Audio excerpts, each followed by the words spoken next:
ესეც უკვე მესამე გაკვეთილი, სადაც იქნება ძალიან მნიშვნელოვანი თემა, რომელიც არის liquidity და equal high და equal low და რამდენად დიდი მნიშვნელობა აქვს ამ ყველაფერს. ამ ვიდეოში განვიხილავთ და გავიგებთ ყველაფერს. პირველ რიგში liquidity zone ეს არის ის ადგილი, სადაც stop loss და panic order-ს და მნიშვნელოვანი რატო არის ხა დიდი მოთამაშეები შემოდიან აქ, აგროვებენ პოზიციებს და ყველაზე მეტი ფული არის აქ თავმოყრით. ამ დროს ხდება ბევრი манипуляция, ბევრი ლიკვიდობა როგორც არის და მარკეტინგი ცდილობს რომ მაქსიმალურად ბევრი ტრეიდერი გამოყაროს და მის stop loss მიარტყოს და ბევრმა წააგოს და შემდეგ ფასი უკვე იმ მიმართულებით იწყებს მოძრაობას, რომელი მიმართულებითაც თუნდაც ტრეიდი ქონდა გახსნილი. ანუ ორივე მიმართულებას აპაუზებს ტრეიდში. თვითონ მარკეტზე რო განვიხილოთ ეხლა ეს სიტუაცია. აი მაგალითად gold-ზე აი აქ გვაქვს equal high და equal low. რა არის ეხლა ეს? მარკეტი მოძრაობს ეს range-ში, კონსოლიდირებს და სწორად მოძრაობს წავიდა ესე მაგალითად ხო? უფრო პატარა time frame-ებზე შეგვიძლია განვიხილოთ, მაგრამ ესე შემთხვევაში იყოს. აი ეს არის equal high. მაგალითად, ავიდა ფასი მაღლა, ჩვენ equal high-ში წამოვიდა, მეორე დავიდა და ისე წამოვიდა. ხა რა გვაქვს ჩვენ equal low. ანუ ფასი არ ჩამოწდა აი ამ ზონას. აქამდე მოდის და ისევ ზევით მიდის. ფასი მოდის, ზევით მიდის, მოდის. ანუ აქედან ყიდულობენ, აქედან ყიდიან, აქედან ყიდულობენ, ყიდიან და რა ხდება ეხლა აქ? მაგალითად აი აქ სადაც გვაქვს ასევე equal low და equal high. აი აქ ხდება აი ამის liquidity sweep-ი. მოდი ეს მოვაშოროთ. მაგალითად აი აქ ხდება liquidity sweep-ი. ანუ ვინც აი აქედან აპირებდა ტრეიდში შესვლას, იმიტომ რომ ეს იყო შევსებული.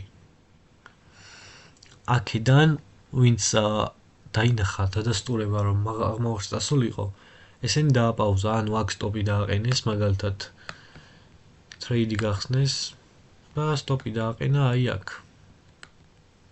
წავიდა ოდნავ მაღლა, აჩვენა დადასტურება, დღეს მაღლა მიდიოდა და წამოვიდა დაასტოპა. ანუ აი ესეც გასვიპა და tower low-ზე, tower equal low-ზე ჩამოვიდა და შემდეგ გააგრძელა ფასმა აღმოსვლა. აქაც მაგალითად ზუსტად იგივე სიტუაცია გვაქვს და რა მარტივია ნახე. ფასმა გააგრძელა აღმავარს შესვლა, ხო, ეს არ ნიშნავს რომ აქედან ვეღარ გავხსნით ტრეიდს. მაგალითად, ეხლა ნახე. აქ შექმნა equal high, აი აქ. ავიდა, წამოვიდა, ავიდა და ვერ გაარღვია. და equal low.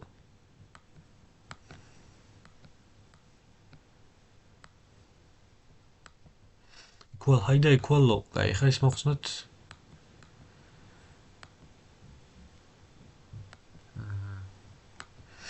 ეგ არის და რა ხდება აქ? ხო და equal high, equal low და აი აქ equal lows. შემდეგ როგორც კი დაიწყო აღმავლობა equal high-ზე უნდა წასულიყო, მაშინ ვნახე რა მოხდა, წავიდა მაღლა, თითქოს დადასტურება გააკეთა რომ მაღლა მიდიოდა ფასი, მაგრამ წამოვიდა და აქ გააკეთა liquidity sweep-ი. რაც არის ის რომ ბარზაზე აპირებდა დიდი ფულის შემოსვლას, გააკეთა liquidity, ანუ ეს ხალხი ვინც აქ მოტყუდა, გამოყარა ტრეიდიდან და შემდეგ წავიდა მაღლა. სანამ ტრეიდს ხსნით, ყოველთვის დადასტურებაში ველოდებით რომ იყოს liquidity sweep-ი. და ეს liquidity sweep-ი უნდა ავსებდეს მთავარ demand-ს, მაგალითად აი ამ demand-ს. Demand-ი და supply ჯერ არ გაგვივლია, მაგრამ შემდეგ გაკვეთილებში გავივლით რა არის demand და supply. აი ძალიან მარტივი რაღაცა არის, მე მგონი ძალიან გასაგები. გასვიპა მთავარი დინამიკის შეავსო და წავიდა ზემოთ. ანუ liquidity-ის გარეშე ფასი მაღლა არ მიდის. რაც შეიძლება მეტად უნდა დაელოდო, რომ liquidity მოხდეს, მაგალითად, აქაც მქონდა liquidity sweep-ი. ანუ ფასი ზევით წავიდა, მაგრამ გასვიპა. მაგრამ ზევით არ წავიდა, იმიტომ რომ თავარი demand-ი არ იყო შევსებული. spot demand-ს რაც ვეძახით.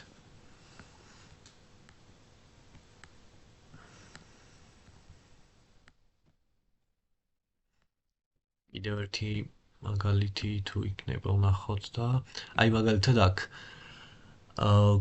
ქონდა liquidity sweep-ი თითქოს მაღლა წავიდა ფასი, მაგრამ არ კიდევ ჩამოვიდა liquidity sweep-ი ქონდა, ხო?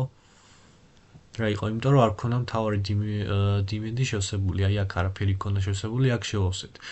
აქ 4 საათიანზე უნდა გადავიდეთ და ვნახოთ, მაგრამ მოკლედ liquidity-ის გარეშე არ ხდება არაფერი. ამის შემდეგ წავედით მაღლა. ეხლა რა ხდება? აი აქ მთავარი spot demand-ი ეს შევქმნით, ხო? აქ ფასი რამდენჯერმე ჩამოვიდა, წავიდა, აი მაგალითად equal high, equal low, equal high, equal low, equal high. ფასი მოძრაობდა, ხო? და ამ ყველაფერს liquidity sweep-ი გაუკეთა, ჩამოვიდა მთავარ demand-ში და შემდეგ წავიდა ზევით. აქაც ეხლა ნახე, ზევით რო წავიდა, ჩამოვიდა equal high, equal low, ჩამოვიდა მთავარი demand-ში და წავიდა ზევით. ხანდახან შეიძლება არც მოხდეს liquidity და ისე წავიდეს ფასი, მაგრამ თავი გავიგეთ პრინციპი რა არის liquidity sweep-ი და შემდეგ გვეცოდინება ეს სტრატეგიაში როგორ ჩავსვათ და ყველაფერი. მარტივი რაღაც არის და არაფერი ისეთი რთული აქ არ იყო. მოკლედ შემდეგ გაკვეთილამდე, რომელიც ალბათ იქნება supply და demand-ი თუ არ იყო აქამდე ჯერ.